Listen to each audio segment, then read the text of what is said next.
Hey guys, LevelCap here, and today 2016 is coming to an end. I hope you guys have fun plans for New Year's, and I thought I would do a bit of a wrap-up video for my channel, showcasing some of my personal favorite videos that I did this year. I'll be putting links to each and every one of the videos that I'm mentioning here today in the video description, so if you want to check them out, you can go down there. Now, the first video on the list is probably one of the more relevant videos, and it's also one of the more popular videos I did this year, which is talking about the best weapons for every class in Battlefield 1. If you want a good idea of what some of the better guns in the game are, you can go check out this video. And although I made it before a bunch of patches and balance changes to the game, it still holds up. And along the same lines, I also did a review of the best sidearms in the game and the best melee weapons, which I'll be linking down below as well. This next video I did, I think, is one of the more important videos I've done about Battlefield 1, talking about one of the biggest flaws in the game, which is the progression and reward system. Not a lot of people out there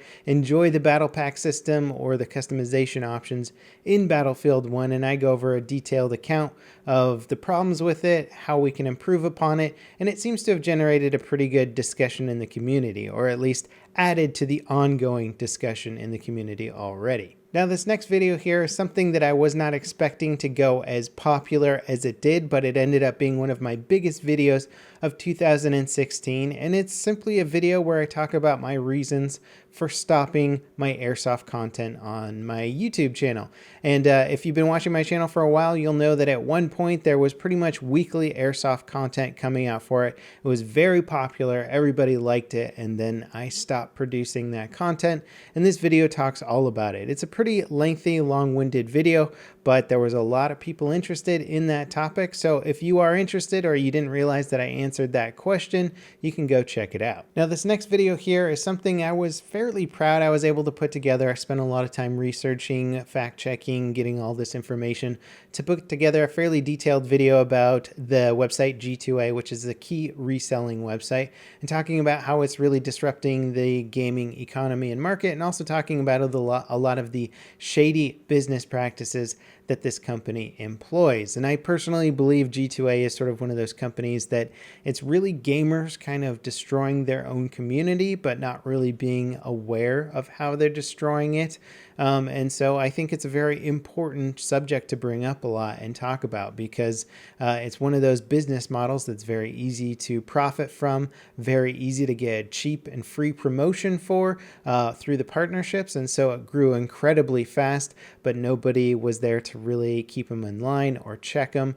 And I think it's created a kind of a juggernaut in the game retailing industry that's hurt it incredibly. If you're someone who buys from G2A.com or really any of the other key reselling websites, I highly recommend watching that video so that you can learn a bit more about how buying these secondhand game keys actually really hurts developers and reduces the profit, especially small indie developers can make. Now, this next video here was really my first foray into messing around with realistic firearms in a virtual reality environment. This is on the HTC Vive.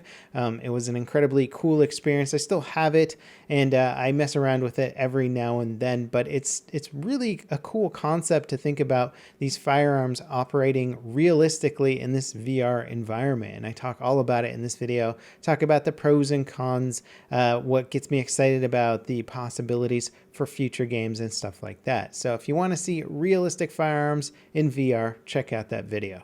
This next video here is talking about one of my really cool office upgrades that I made to my computer system. And if you guys have been following my channel for quite a while, you'll know that I sort of started off in a kind of cramped, smaller office with some okay desk space here and there. And I've been spending a lot of time upgrading my computer rig. If you guys are into personal computers, cool custom gaming rigs, I spent a lot of time developing this neat truss system, which I'm able to mount a lot of stuff on and get speakers off of my desk and mount lights and stuff like that. And just really proud and happy with the entire system overall that works itself into a electronic sit-stand desk. So anyway, it's just a cool bit of gear. If you like tech, you like gear, and you want to see a sweet computer setup, check out this video.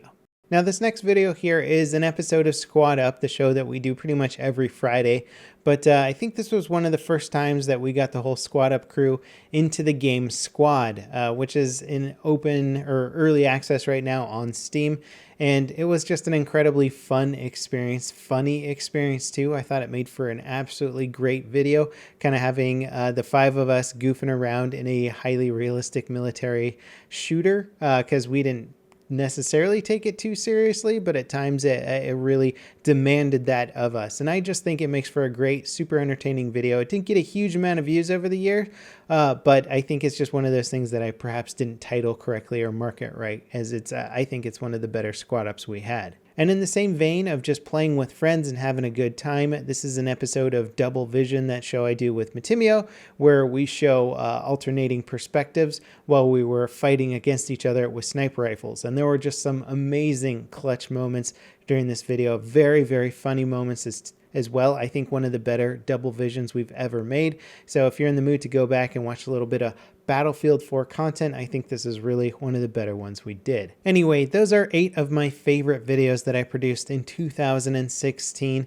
And I produced literally hundreds of videos that year, including a lot of Lego videos for my secondary channel, Brick Vault, which is Lego themed, in case some of you guys haven't heard about that. I don't promote it too much on this channel, but I might do a promotional video in the near future. But there's always links to that in the video description. As always, guys, thanks for watching, and I'll see you next year in 2017. This is LevelCap signing up.